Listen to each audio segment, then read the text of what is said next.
7B Coney Court by Arthur Machen.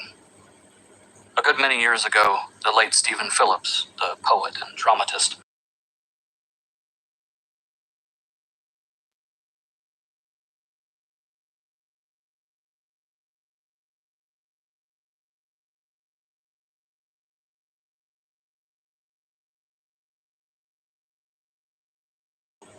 Stephen Phillips told the newspaperman his experiences in his late residence, and they were, indeed, most remarkable. I have forgotten the detail and cannot recall the manner of the noises or voices or apparitions that had vexed the late tenant, but there was no doubt that the house was haunted, and haunted very badly. A sensational story appeared in the paper, and then the landlord of the house sued everybody concerned for heavy damages. It had not occurred to Phillips or the newspaper that you could libel a house, but the owner of it pointed out that to call a house haunted made it unlettable, and that in consequence of the statements in the interview, the place once occupied by the poet had been empty on his hands for the last 18 months. How the matter ended has escaped my memory, but I believe somebody, the poet or the paper, had to pay, and I should think it was the paper. However, I am taking the affair as a warning, and so I declare that all names and places in the following history are fictitious. There is no such inn of court or chancery as Curzon's Inn. There is no such square as Coney Court, though South Square, Gray's Inn, once bore that name, and therefore no action will lie. But assuming for the moment that names and places are as true as the tale, it may be said that Curzon's Inn lies somewhere between Fleet Street and Holborn. It is approached by a maze of crooked courts and paved alleys, guarded by iron posts, and it consists of a small hall. Note the very odd and elaborate sham Gothic work about the principal doorway, date 1755. A huge and ancient and flourishing mulberry tree in a railwood enclosure, a quadrangle called Assay Square, and another which is Coney Court. In Coney Court there are 9 entrances in the buildings, which were rebuilt in 1670. All is of a dim red of ancient brickwork. The entrances are enriched with Corinthian pilasters, in the manner of the older doorways in King's Bench Walk in the Temple, and the carved wooden penthouses over these doorways have been attributed to Grenling Gibbons, somewhat doubtfully as I am told, and on a misreading of an allusion in a contemporary diary. But at all events there are 9 doors in Coney Court, and no more than 9, and hence the perplexity of Mr. Hemmings, the steward, when he received a check for £20, with a note to this effect: "Dear sir, please receive the enclosed check for £20, being the quarter's rent due to you for my chambers at 7B Coney Court, Curzon's Inn. I remain, yours faithfully, Michael Carver." That was all. There was no address, there was no date. The postmark bore the letter N.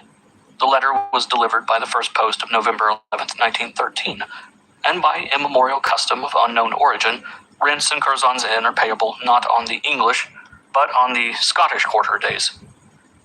Now, November 11th is Martinmas, and so far everything was in order, but there is no such entrance in Coney Court as 7B, and there was no such name as Michael Carver on the books of the inn. Mr. Hemmings was bothered, and nobody seemed to have heard of Mr. Carver. The porter, who had been employed at the inn for upwards of 40 years, was quite positive that no such name had been on the doorposts during the time of his service. Of course, the steward made all possible inquiries. He went round to the various tenants at 6, 7, and 8, but could get no information whatever. As is usual in the old inns, the tenants were miscellaneous. The main substratum, also as usual, was legal. There was a publisher in a very small and young way of business who thought that poetry could be made to pay. There were the offices of a few shy and queer companies and syndicates, with names such as Truxell Development Company Limited, JHVN Syndicate, Sargasso Salvage, G. Nash Secretary, and so forth and so forth. Then the private residents. Some of these were initials on the doorposts: ADS, FXS, one Mr. and Mrs. Eugene Sheldon, and names that were little more than names to the inhabitants of the inn, since the owners of them were never seen during the day, but crept out at night after the gates were shut, and prowled from Assay Square to Coney Court and back again, stealthily, silently, not looking at one another, never speaking a word. Among all these folk, the steward made his quest, but not one of them had heard of such a person as Michael Carver, and 1 or 2 had occupied their chambers for 30 years.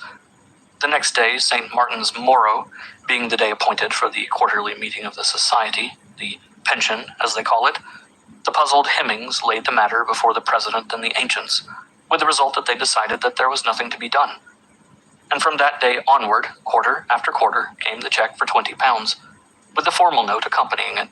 No date, no address, and the postmark still bearing the Inn of the Northern District. The matter was regularly laid before the society. The society as regularly decided there was nothing to be done. This went on till the Martinmas of November 1918. The usual check was received, but the formal letter varied. It ran thusly: Dear Sir, please receive the enclosed check for £20, being the quarter's rent due to you for my chambers at 7B Coney Court, Curzon's Inn. There is a bad patch of damp on the ceiling of my sitting room, arising, I should think, from a defective tile. I shall be obliged if you will have this seen to at once. I remain yours faithfully, Michael Carver. The steward was stupefied. There was no such number in Coney Court, or the inn, as 7B. How then could there be a leak in the roof? How could the society see to a roof which did not exist? Next day, Mr. Hemmings laid the letter before the pension in silence. There was nothing to say. The president read it attentively. The 10 ancients read it attentively. Then one of them, who happened to be a solicitor, suggested that inquiry should be made at Mr. Carver's bank. Sometimes you can bluff a bank, he said hopefully, but Mr. Carver banked at Tellson's, and the ancient should have known better. Hemmings received the curtest of letters from the house, informing him that Messrs. Tellson were not in the habit of discussing their clients' affairs with outsiders, and so, for the time being, the matter dropped. Next quarter day, the usual Carver check was received, and with it, an extremely stiff letter, pointing out that no notice had been taken of the writer's request, and that, in consequence, the damp had spread all over the ceiling and threatened to drip on the carpet. I shall be obliged if you will remedy the defect immediately, the letter ended. The president and the ancients again considered the matter. One suggested that the whole thing was the work of a practical joker,